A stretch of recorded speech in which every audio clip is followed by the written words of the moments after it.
Galera, tudo bem? Aqui é a Júlia Monique, nós vamos com mais podcast para vocês e hoje eu estou aqui com convidados super novos, vocês podem se apresentar aí. E aí pessoal, Gabriel Queiroz aqui, que Deus possa utilizar esse podcast para abençoar a vida da nossa igreja. E aí galera, eu aqui, espero que o podcast possa ser bastante edificante. Oi gente, é Maria Clara, que o Senhor esteja nos abençoando e que essa conversa seja edificante tanto para mim quanto para vocês. Amém. E hoje nós vamos fazer, na verdade é uma continuação do podcast da semana passada, porque o nosso título na semana passada foi o desenvolvimento da igreja ao longo dos séculos, e nós falamos no sentido da comunhão na igreja. E hoje nós vamos tratar no tema de missões, como a igreja desenvolveu aí ao longo desses últimos séculos em questão de evangelismo e afins. E com isso, nós vamos falar também sobre a questão histórica, assim como nós tratamos na semana passada, e vai ser muito bom.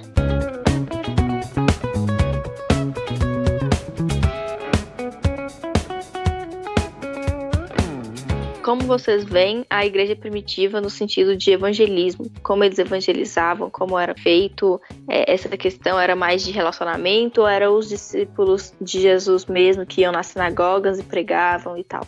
Então eu acho muito bacana a forma como a igreja funcionava. Nós podemos ver no livro de Atos, né, que quem escreveu foi Lucas, e desde o início a gente vê que Lucas ele termina o evangelho dele falando sobre aquela fala de Jesus, né, que era para eles esperarem até que do alto eles fossem revestidos de poder, né, o Espírito Santo. E aí a partir do momento em que lá no início de Atos o Espírito Santo desce, eles começam o trabalho missionário, né? A igreja começa a funcionar e aí já tem a primeira pregação, né? A primeira reunião ali, já tem 3.000 convertidos e a igreja vai continuando. A gente consegue ver a igreja primitiva no livro de Atos, principalmente, e como ela funcionava, né? A gente vê, como a gente falou também no último podcast, né, que os meninos falaram muito bem, sobre a questão relacional, que a igreja ela era muito unida. E o evangelismo também não era de uma forma diferente, porque através dessa união da igreja é que ela começava a falar a respeito de Jesus, falar quem Jesus era, o que tinha acontecido, por que ele morreu. E as pessoas iam passando isso para aquelas pessoas que eram próximas, para o amigo, para o vizinho, e o evangelho ia crescendo. Embora também tinha alguns momentos que o evangelho era pregado nas sinagogas, nas praças. A gente vê esses discursos, né? Tem o discurso de Pedro, que já foi o primeiro, né? Que tem 3.000 convertidos. Depois eles continuam pregando, o pessoal ameaça eles se eles continuarem pregando a Jesus, e eles não deixam de pregar, né? Continuam pregando mesmo assim.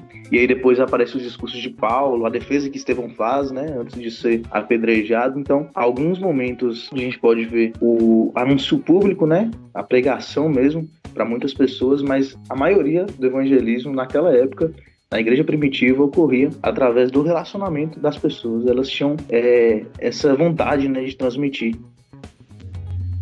Pegando o gancho que Gabriel falou, eu vejo que a igreja primitiva, eles levavam tão a sério essa questão de missões, de compartilhar o evangelho, que mesmo sobre a ameaça de morte, eles ainda assim colocavam a vida deles em risco em favor de uma causa maior, que é o evangelho. E eu acho isso muito bonito e eu acredito que seja um exemplo muito forte pra gente que não temos esse risco de perder a vida por causa do evangelho atualmente aqui no nosso país, mas mesmo assim a gente deixa de falar. Então eu enxergo que eles tinham um compromisso muito grande com a verdade de Cristo e com o ID que Jesus deixou para eles e para nós também. Realmente. E além disso também, eles acreditavam de fato que o reino de Deus estava próximo, que eles provavelmente ainda poderiam ver Jesus voltando. E eles tinham aquilo como verdade absoluta na vida deles. E nós vemos isso nas pregações. Sempre que vai falar que alguém estava pregando, a pregação sempre era: arrependam-se porque o reino de Deus está próximo. E eles realmente criam naquilo de todo o coração, de todas as forças. E uma prova disso foi como o evangelho conseguiu se expandir rapidamente ali, né, naquela região. E foi algo assim incrível. E assim como o Gabriel falou, os apóstolos pregavam muito nas sinagogas e tal, mas o que realmente chamou a atenção no evangelismo do evangelho naquela época foi realmente os relacionamentos, né? De pessoa para pessoa, chegava assim, um se convertia e já ia falar pro amigo sobre o que Cristo fez na vida dele. Eles começavam muitas vezes a se esconder por causa que era uma religião perseguida, e as pessoas muitas vezes até olhavam assim com os olhos estranhos, pensando: que eles eram canibais, porque como é que você vai beber o sangue de Cristo e toda aquela questão? Só que, na verdade, tudo isso que eles faziam, eles tinham que fazer escondido, porque era perseguido, mas a todo momento, sempre que eles podiam, eles falavam para todos que eles podiam falar, na medida do possível. Eu acho que muitas vezes, só trazendo um pouco, nós ainda vamos falar disso, mas eu acho que hoje muitas vezes nós pregamos sem realmente acreditar que o reino de Deus está próximo. E se estava próximo há 2000 anos atrás, imagina hoje em dia. Sim, bacana, porque essa questão do relacionamento a gente consegue ver no exemplo, inclusive, que o pessoal estava falando no último podcast, acho que foi você que falou, Júlia, que tinha aquele carcereiro, né? Paulo e Silas, eles foram presos e aí teve um terremoto e quando o carcereiro ele vai ver, achou que tinha todo mundo fugido, né? Porque as correntes quebraram, as cadeias, né? Como Paulo disse, quebraram.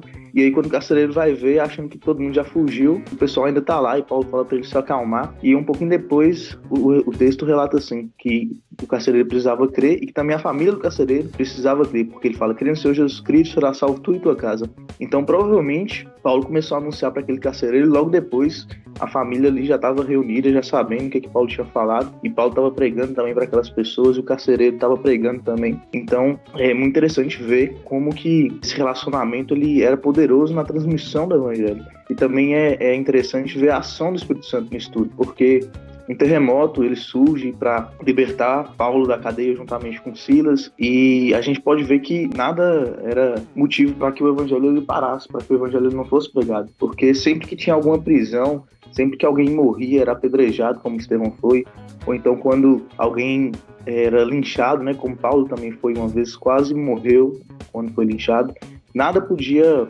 parar com o evangelho, nada podia cessar a pregação do evangelho, e o evangelho ele continuava sendo propagado a todo mundo, e a gente vê isso claramente, né? Inclusive a perseguição como um elemento que vai ajudar o evangelho a ser pregado em outras localidades, né? Naquela época, porque a partir da morte de Estevão, a perseguição ela começa a aumentar em Jerusalém, e aí eles vão começar a cumprir o que Jesus tinha falado, né? Que eles seriam testemunhas em Jerusalém, na Judéia, Samaria, até os confins da terra.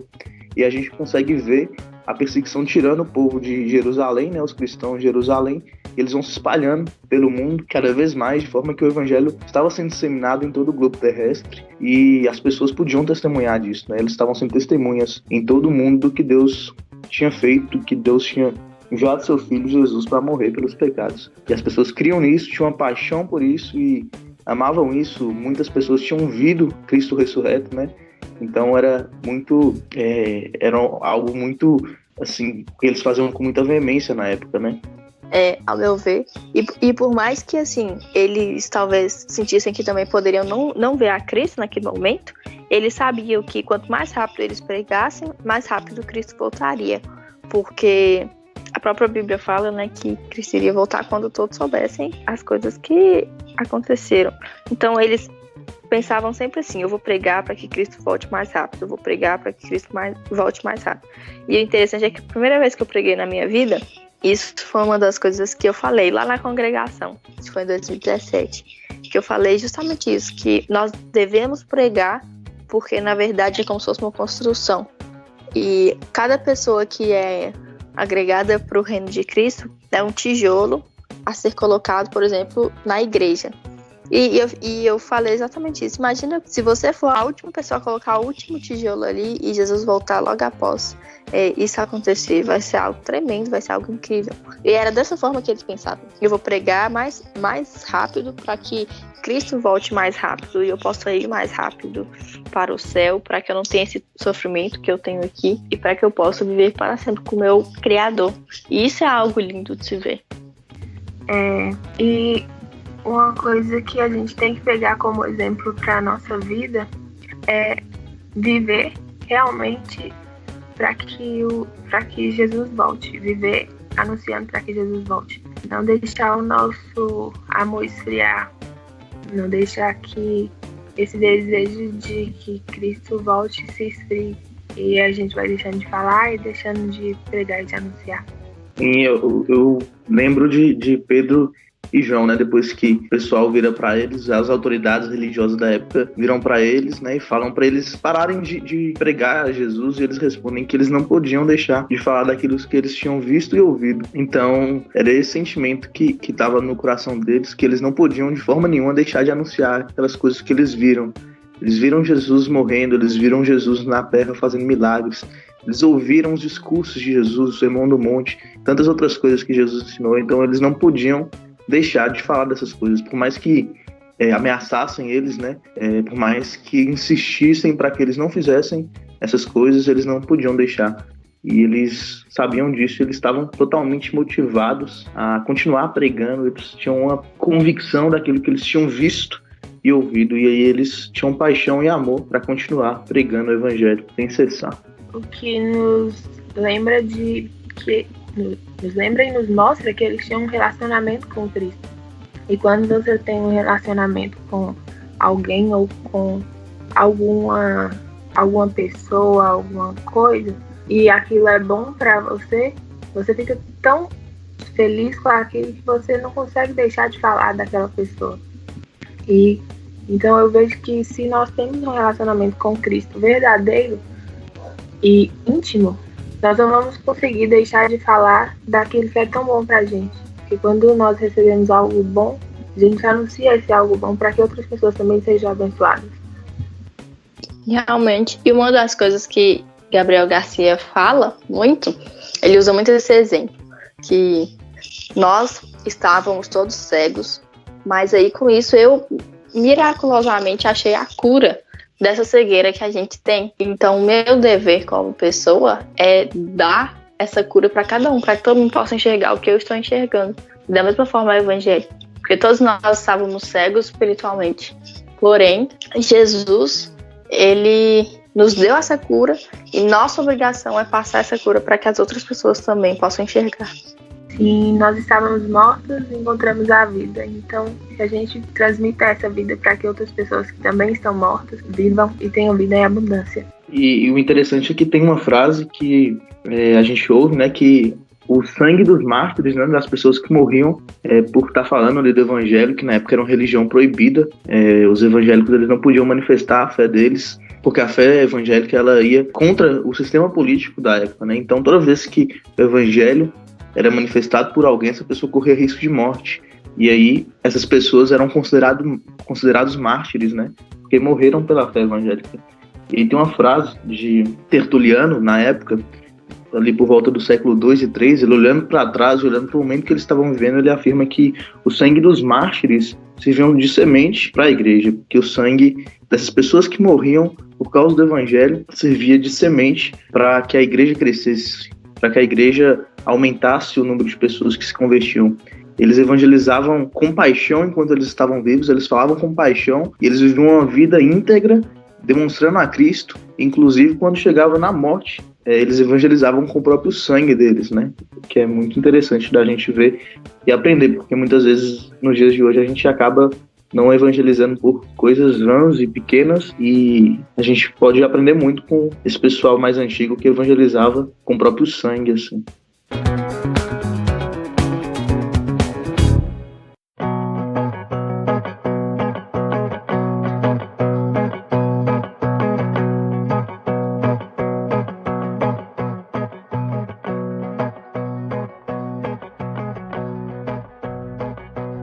E agora eu queria saber, ao ver de vocês, o que a falta da pregação ela gera na sociedade em si, nas igrejas, uma igreja que, por exemplo, não tem uma visão missionária, o que acontece com ela? A igreja que não prega gera no mundo entregue às obras da carne. Você está lá em Gálatas 5:9, as obras da carne, inveja, homicídio, lascívia, adultério, impureza e outros. Quando a gente não apresentando o evangelho, a gente deixa o mundo entregue a essas obras.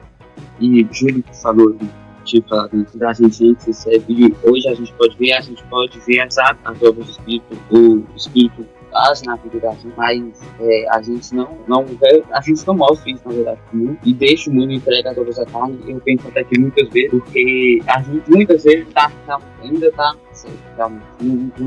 Não tem a proximidade assim, com Cristo e não vê o que ele pode fazer na vida da gente. Esse bicho levaria para todo mundo. Uma igreja que não prega, uma igreja que não tem visão missionária, ela não cumpre o papel dela que foi deixado por Deus, de ir por todo mundo e fazer discípulos. E a igreja não tem essa visão da importância de resgatar as pessoas que estão perdidas no mundo, da importância de compartilhar o evangelho, não tem sentido ela existir. O pastor Osmar fala que, se ele cita o exemplo da nossa igreja, pergunta: se a nossa igreja for retirada de lá, da Avenida das Palmeiras, e desaparecer, será que os vizinhos vão sentir falta? Será que as pessoas vão sentir falta? Então é pra gente pensar, será que a nossa igreja está fazendo a diferença na vida de outras pessoas? Será que nós estamos tendo uma visão de missão? Será que nós somos missionários ou não? E é muito interessante a gente ver isso, porque a igreja, ela acaba não influenciando muitas vezes, né, na comunidade que ela está inserida. Estou falando só da nossa igreja, não. Eu acredito sim que nossa igreja ela pode fazer sempre mais, mas de modo geral a igreja ela tem perdido o significado de ser. A gente tem ficado muito dentro, né? Talvez dentro das nossas igrejas, talvez se tivesse alguma perseguição, né, semelhante a que o pessoal presenciou na igreja primitiva, talvez o evangelho se expandiria mais, porque a gente está muito preocupado com como a gente vai se reunir, onde a gente vai se reunir. Vamos para o templo, vamos aprender aqui, é interessante, é gostoso, é tudo muito cômodo, e acaba esquecendo do mundo lá fora, né? Que Deus ele nos colocou no mundo. O próprio Jesus fala que não rogaria para que nos tirasse do mundo. E nós temos que fazer diferença no mundo em que nós vivemos, na realidade em que nós estamos, fazer diferença na nossa comunidade, para que as pessoas realmente vejam a igreja fazendo diferença. Uma coisa que a gente tem pegado hoje em dia muito para substituir pelo evangelismo é falar: não, vem aqui na igreja, visita a igreja tal dia, sendo que a igreja tem que fazer diferença não é quando as pessoas entram no templo, é justamente com as pessoas que estão fora do templo, pessoas que talvez nunca entrariam ali no templo se a gente não chegasse, demonstrasse que se preocupa e falasse o que Jesus fez por ela e a certeza que ela pode ter que, se ela se arrepender e crer, ela pode ser salva. Então a gente acaba limitando o evangelho a vamos lá na nossa igreja, que é algo que é totalmente errado, né? Porque só chamar para ir na igreja às vezes não desperta nem interesse na pessoa, né? E muito menos salva alguém.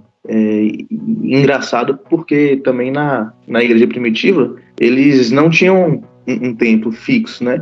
Eles também estavam toda hora mudando de lugar. Muitas igrejas elas não se reuniam numa igreja propriamente dita, em paredes, né? Mas em casas de pessoas, ou então em qualquer lugar que eles pudessem ali se reunir, eles se reuniam. Então a pergunta na época não era vamos na igreja, nem qual igreja, vamos ali naquela igreja, vem aqui na igreja. Na época o pessoal sempre buscava saber cadê a igreja, onde a igreja está, onde as pessoas estão. Não era um interesse apenas no templo e na igreja como estrutura, mas sim na igreja enquanto pessoas. Era uma relação, as pessoas estavam em todo o tempo fazendo a diferença ali onde elas estavam inseridas. Realmente, Gá, e é exatamente isso que você falou, né? Hoje onde é a igreja, mas naquela época é onde a igreja vai se reunir, né? Porque é esse conjunto de pessoas e não propriamente o local. E isso é algo que nós estamos vivendo hoje, assim, né? Em questão de aprender que não é o local que faz a igreja, mas sim a reunião de pessoas.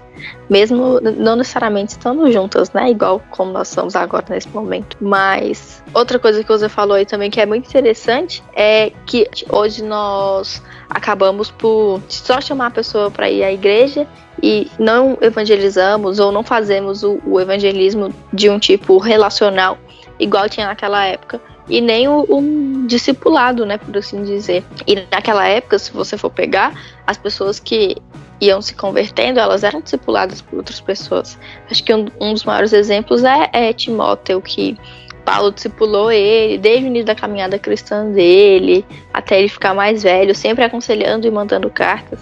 E hoje nós não fazemos esse discipulado, né? Nós achamos que só ter uma conversa ou outra com alguém e chamar ela para ir na igreja já serve, mas o discipulado, na verdade, exige tempo e dedicação, e é uma vida inteira de discipulados, se for preciso, né? Porque chega um ponto que a pessoa começa a caminhar sozinha.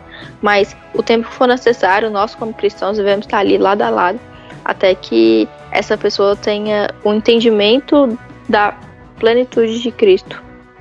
Falando de discipulado, hoje em dia falha muito em discipular pessoas, porque discipulado é relacionamento, discipulado são ações intencionais que a gente vive que a outra pessoa fez. E às vezes a gente tem um relacionamento, mas não de maneira intencional, não preocupado com o desenvolvimento daquela pessoa, que ela se torne uma pessoa madura na fé. E eu sinto muita falta de ser discipulada e discipular pessoas. E principalmente nesse tempo de quarentena, nesse tempo de isolamento, onde a gente perde um pouco esse contato com os nossos irmãos na fé, os nossos amigos, aí a gente olha e vê como faz falta ter alguém ao nosso lado nos ajudando, nos auxiliando. Claro que as redes sociais são um auxílio muito grande no quesito de não deixar que nós percamos o contato, mas faz tanta falta alguém para nos ajudar, para estar junto, para ser igreja. Porque aí para ser igreja é um dar apoio ao outro, um dar suporte ao outro, para que o reino cresça, para que mais pessoas conheçam a Cristo. Sim, e é interessante a gente lembrar qual foi a ordem de Jesus, né? Porque Jesus ele não falou que era só pregar e estava tudo bem. Não, é fazer discípulos, é ir de fazer discípulos, é relação, é cuidado. Tem que ensinar, como o próprio Jesus fala, a observar as coisas que Jesus já tinha ensinado, as coisas que Jesus já tinha mandado. Então isso leva tempo, não é algo que você faz ali em 10, 15 minutos, que você bateu na porta de alguém e entrou para conversar com essa pessoa. Não é algo que você faz em 10, 15 minutos que você viu que seu amigo está triste e vai lá e conversou com ele para ajudá-lo de alguma forma. Não, discipulado é relação, é acompanhamento, é ensinar. A Bíblia é repleta de ensinamentos, são muitas coisas que a gente pode gastar a nossa vida toda aprendendo. Então, o discipulado ele é algo para se levar para a vida, por mais que não por toda a vida, né? Mas por um período longo. A gente, como a Júlia falou, a gente vê a relação de Paulo com Timóteo, foi uma relação pela vida toda, né? Foi toda a vida. A relação que Paulo tinha com as igrejas. Paulo ele estava mandando carta para as igrejas, ele falava, eu espero que, sendo possível, se Deus quiser, eu esteja aí com vocês, para que a minha alegria seja completa. Então era presença, era estar junto, perto, acompanhar, ensinar, se tivesse alguma coisa errada, se tivesse alguma coisa precisando melhorar, falar o que precisava. Então Paulo fazia isso com as igrejas e é isso que a gente tem que fazer hoje no discipulado. A gente tem que lembrar que se Jesus falou para ir e fazer discípulos, então se a gente só ir, não vai adiantar, a gente não está cumprindo a ordem de Jesus. Se a gente só pregar o evangelho, a gente não está cumprindo a ordem de Cristo. Para que a gente cumpra a ordem de Cristo, a gente tem que fazer as coisas completas, a gente tem que discipular também. Porque a pessoa recém-convertida, ela precisa ser instruída na fé, ela precisa ser acompanhada. Então, as pessoas acabam sendo frustradas com o evangelho e acabam se distanciando justamente pela falta de discipulado. Não é só passar, contar o que está escrito na Bíblia, ler a Bíblia para aquela pessoa. É trazer aquela pessoa para a sua vida e viver um relacionamento de amizade, de companheirismo, de auxiliar a pessoa quando ela cair, de carinho, de cuidado, de zelo e mostrar através do exemplo e através do estudo da Bíblia. Realmente. E, por exemplo, eu posso falar que eu sou um exemplo disso, né? Eu fui discipulada por 2 pessoas, a minha conversão, assim, no início dela, que foi, no caso, Gabriel, que tá aqui no podcast, né? E o Anderson, que hoje é o nosso líder de juventude. E, assim, eu sei que eu não teria crescido tanto espiritualmente, tão rápido, né? Porque eu me converti tem 3 anos apenas. E eu sei que eu não teria amadurecido tão rápido se não fosse para esse discipulado.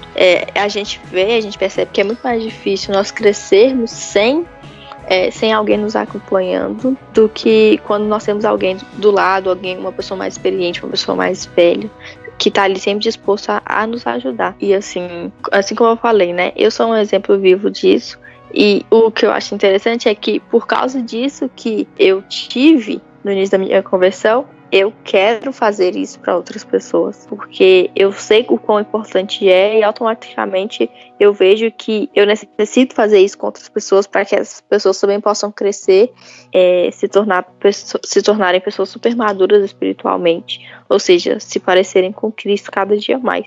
Que eu posso contribuir para que isso aconteça. E o quão legal isso foi para você, né, Ju?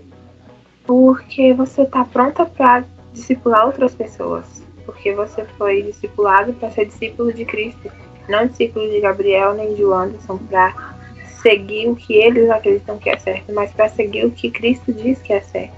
E hoje você está pronta para discipular outras pessoas, para serem discípulos de Cristo, e essas outras pessoas vão discipular outras pessoas, e assim crescer e cumprir o propósito de Deus para a vida da igreja. E falando de mim também, eu tenho que atribuir a minha fé a muitas pessoas, né? E eu acho que todo mundo que se converteu tem isso no seu coração. A gente não conhece o evangelho via de regra, né? É óbvio que tem pessoa que pega a Bíblia, lê e converte, mas via de regra a gente não se converte dessa forma, a gente se converte normalmente ouvindo outras pessoas falarem de Jesus pra gente. Eu devo a minha conversão a muitas pessoas que investiram em mim, a minha família, outras pessoas que me ajudaram depois que eu converti. Então eu fui ensinado e eu pude ensinar. E as duas coisas são benéficas para a fé, porque o que fizeram por mim, construíram o que eu sou hoje em Cristo. E o que eu posso fazer pelos outros também é bom, porque eu sinto que eu estou cumprindo com o propósito para o qual Deus me criou, o propósito para o qual Ele me fez uma nova criatura, que é cumprir a grande comissão, que é fazer discípulos. Então, a gente se sente pleno a partir do momento que a gente entende o que a gente tem que fazer, o que a Bíblia fala que a gente tem que fazer e executa. Então, é um prazer, né, estar servindo a Deus dessa forma.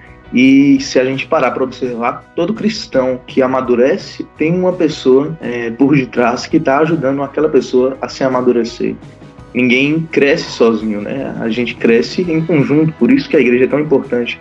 Por isso que o podcast sobre comunhão é tão relevante, porque uma vez que a gente está unido, as outras pessoas nos ajudam e nos ensinam e nós podemos crescer. Então é muito bacana essa questão do discipulado e a forma como Jesus escolheu da gente se aproximar uns dos outros e do próprio Jesus. Nós realmente precisamos pregar e, além disso, fazer o discipulado. E muitas vezes acaba sendo em vão quando a gente pega ali a parábola da semente, que, né, do semeador, que ele saiu a semear, e aí vai falar os frutos de cada semente, né, que algumas elas ficaram ali nas rochas e acabaram não crescendo, e tem os espinhos e tal. E muitas vezes as pessoas, né, porque ele quer dizer que são pessoas que muitas vezes às vezes ouvem a palavra, mas acabam deixando pra lá e tal, que muitas vezes aquelas pessoas não crescem espiritualmente porque nós não fazemos esse acompanhamento. Que muitas vezes a pessoa realmente ele tá no momento de conhecer mais a Cristo, mas por causa da nossa atitude de não continuar esse trabalho, de achar que é só uma vez na vida e pronto, que ela não consegue crescer e muitas vezes se distancia do evangelho e realmente assim, se afasta mais do que ela já estava afastada do próprio Deus. E sem discipulado também, acaba que a fé fica estagnada. As pessoas elas param de crescer, elas param de progredir. E isso é algo que, do meu ponto de vista, é inclusive pecaminoso, porque a Bíblia incentiva em várias passagens o crescimento, né? A evolução, a santificação, poder melhorar dia após dia, poder ser uma pessoa diferente e melhor. E isso é mais propício, né? Acontece realmente quando o discípulo corre, quando tem pessoas crescendo juntas, uma acompanhando a outra, e elas podem compartilhar seus fardos e aprender em conjunto, né? Então, acaba que a santidade ela é prejudicada quando não há discipulado, quando não há esse relacionamento. Sim. E hoje em dia, de certa forma, o discipulado é até, vamos dizer assim, mais fácil de ser feito, muito por causa da questão da tecnologia, né? Porque antes, para você conseguir acompanhar uma pessoa, você precisava ir lá na casa dela todos os dias, supondo, né? Ou então escrever cartas, assim como Paulo, por exemplo, fez a Timóteo e às igrejas. E hoje já não é necessariamente assim, porque nós temos, por exemplo, a internet, que ajuda bastante. Então você pode ter ali conversa via WhatsApp, Instagram, ligações de vídeo. E ao mesmo tempo que você não precisa estar necessariamente perto fisicamente, vocês estão conectados espiritualmente. Então, ao meu ver também, essa é uma das grandes vantagens que nós temos, por exemplo, das redes sociais no dia de hoje. Com certeza. Eu vejo as redes sociais por dois olhares. Um que é muito bom porque aproxima de verdade as pessoas, facilita na correria que a gente está no dia a dia com a nossa rotina. Não agora, né? Tanto por causa desse período de isolamento, mas nos aproxima e isso é bom, isso é bacana. Mas às vezes a gente também se deixa cair nesse ponto de que é tão fácil comunicar com a pessoa e a gente perde a oportunidade de ter um tempo de qualidade com outra pessoa. É bom as redes sociais, é bom o contato, facilita, mas ainda é importante que você esteja com a pessoa. Passe a tarde com a pessoa, passe um tempo com a pessoa, converse frente a frente com essa pessoa, fortalecer o relacionamento de verdade com essa pessoa, no contato, na conversa, no olho. As redes sociais, elas são muito importantes, mas a gente tem que tomar o devido cuidado, como Clara falou, né?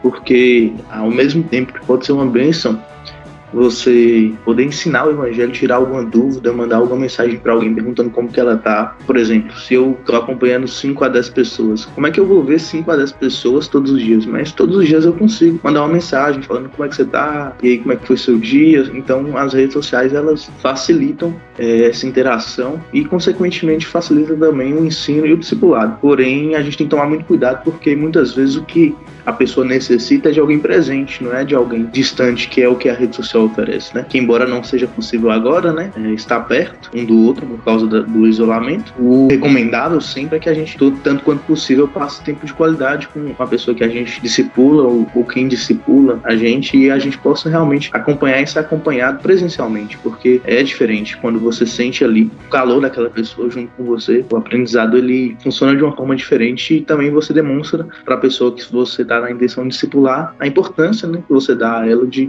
tirar um tempo para estar ali com aquela pessoa exclusivamente. É muito mais real, é muito mais próximo do que uma mera conversa por uma rede social, como por exemplo o WhatsApp. Então a gente tem as redes sociais, que são um mecanismo assim, fenomenal de acompanhamento, de evangelismo, discipulado, mas guardado as devidas proporções. A gente não pode fazer disso um substituto do que a gente pode fazer presencial, né? E interessante porque também com as redes sociais a gente consegue alcançar pessoas que talvez a gente nunca alcançaria, né? Talvez um material evangelístico que fala sobre Jesus, sobre o que Jesus oferece, a salvação, não chegaria àquela pessoa por meio de você se você estivesse se relacionando só com as pessoas ao seu lado, né? A rede social, quando você publica alguma coisa, talvez uma pessoa que você nunca nem viu vai estar vendo aquilo, e eu creio no poder de Deus para converter aquela pessoa, e pode ser instruída, mas nunca a rede social vai ser capaz de substituir aquilo que a gente pode ter junto com o outro. E eu acho importante que no discipulado, o discipulador mostre o mediador. O mediador, na verdade, é Jesus. Não é, tipo assim, chega nesse problema de tem duas opções. Em vez de o discipulador consultar a Deus para ajudar o discipulado, mostrar para o discipulado como consultar a Deus, instigar ele a consultar a Deus para que ele possa viver as próprias experiências com Deus.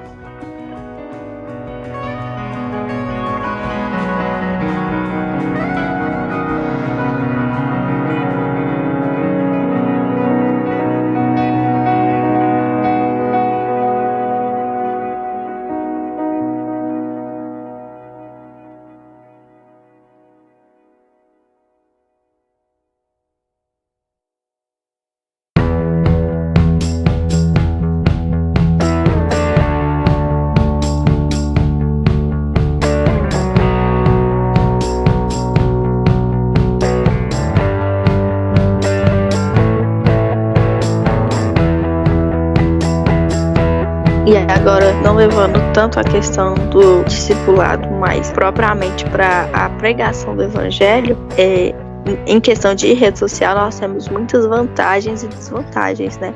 Uma das grandes vantagens é como, por exemplo, o que Gabriel falou, de você realmente alcançar pessoas que você provavelmente nunca alcançaria na vida, se não fosse pelas próprias redes sociais. Mas, ao meu ver, também tem a grande desvantagem de que, muitas vezes, se nós falarmos abobrinhas ou heresias ou coisas do tipo, é algo que fica agravado e que pode fazer com que alguém tenha uma interpretação errada do evangelho. E falando sobre heresias, é sempre bom a gente tomar um cuidado redobrado, né, com tudo que a gente ouve. As heresias mais perigosas não são aquelas que vêm, obviamente, como heresias, são aquelas pequenas que, a princípio, parecem não ser grande coisa, mas que tiram a veracidade da Bíblia, né? Então, se alguém aparece falando que a Bíblia não está falando o que é correto, a Bíblia não é de todo certa, a gente tem que interpretar a Bíblia na perspectiva de Jesus, porque Jesus, ele que nunca faria isso e acaba relativizando as verdades bíblicas, isso é algo fácil da gente identificar. Mas talvez quando alguém tira o foco da Trindade ou algumas outras coisas que a pessoa pode falar que são heresias, né? E são pormenores, são mais difíceis de se compreender, podem acabar pervertendo, né?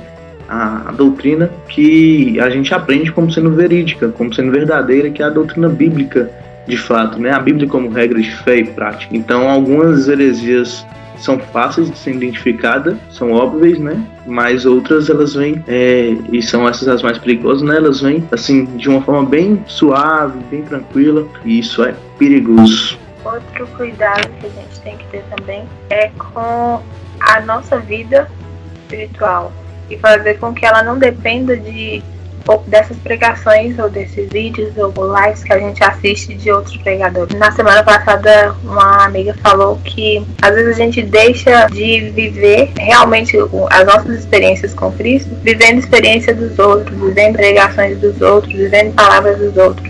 E não que seja errado você ouvir outras pessoas contando as experiências, relatando, mas que a gente busque viver as nossas experiências, as nossas experiências no nível de que nossa experiência também vai impactar a vida de outras pessoas. E nós só vamos conseguir perceber essas heresias, perceber coisas que as pessoas falam, até as menores, como o Gabriel falou, se a gente realmente souber que é a verdade, se a gente estiver baseado na Bíblia, se a nossa vida for baseada na Bíblia. Porque se eu não conheço, não tem como eu dizer que é verdade ou que é mentira.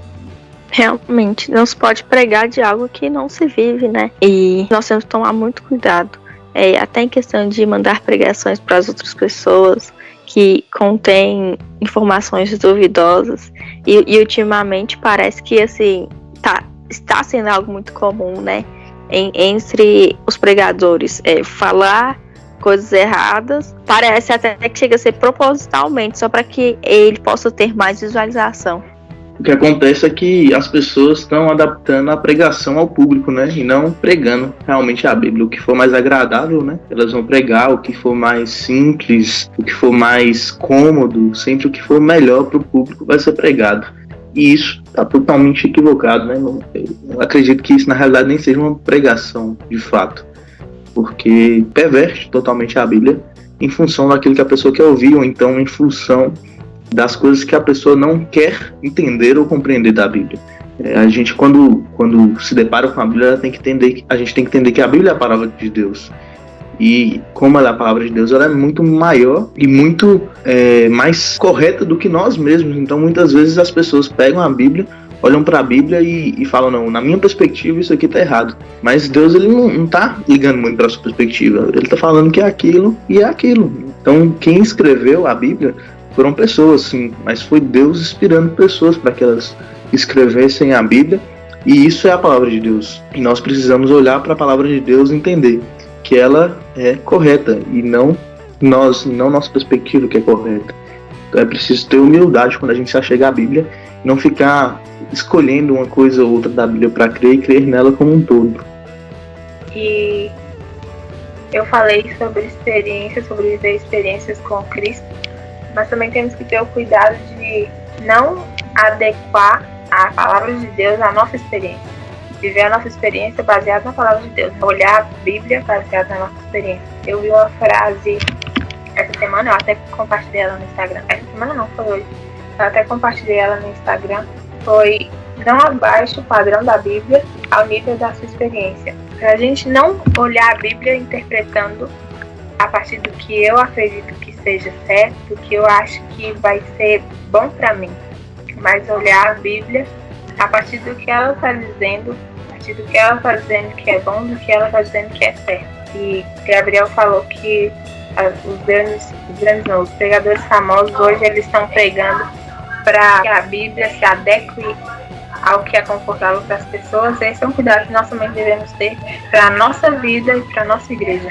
E quando a gente pega a Bíblia, Eu acho que, principalmente, assim, a carta de Timóteo é muito interessante. Inclusive, na semana passada, nós estávamos falando sobre a carta de Timóteo lá no grupo do Frutificar, né? E ele vai falar muito sobre a preservação da sã doutrina, né? Que Timóteo, ele não precisa realmente fazer isso, que Maria Clara pontuou, muito bem pontuado, inclusive, que é abaixar o padrão da Bíblia, as nossas experiências ou as nossas vontades, para que assim o evangelho seja aceito. O evangelho tem que ser aceito da forma como ele é, não da forma como nós queremos que ele seja. E a carta de Timóteo, principalmente, ao meu ver, é uma carta que vai falar muito sobre isso. Paulo, ele vai exortar muito Timóteo exatamente nesse ponto de preservação da doutrina e continue nos caminhos do Senhor, para que assim você possa pregar o verdadeiro evangelho.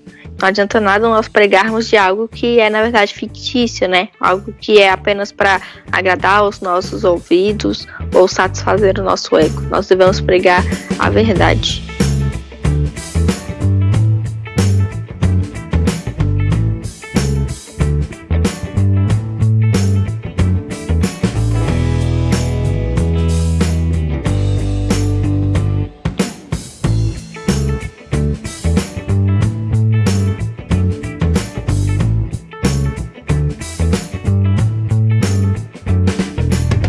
Então, galera, esse foi aqui o nosso podcast, né? Nós falamos um pouquinho sobre missões e discipulado. Na verdade, foi um tema muito abordado aqui, mas nosso podcast não acabou.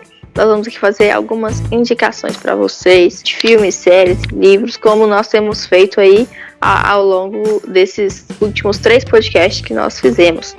E a minha indicação é, na verdade, um podcast, não tem nada a ver com o assunto que nós tratamos hoje, mas é um podcast muito bacana e engraçado, que é da Glocal, e ele vai falar sobre namoro, noivado, corte, afins, e é muito engraçado, vocês podem pesquisar aí.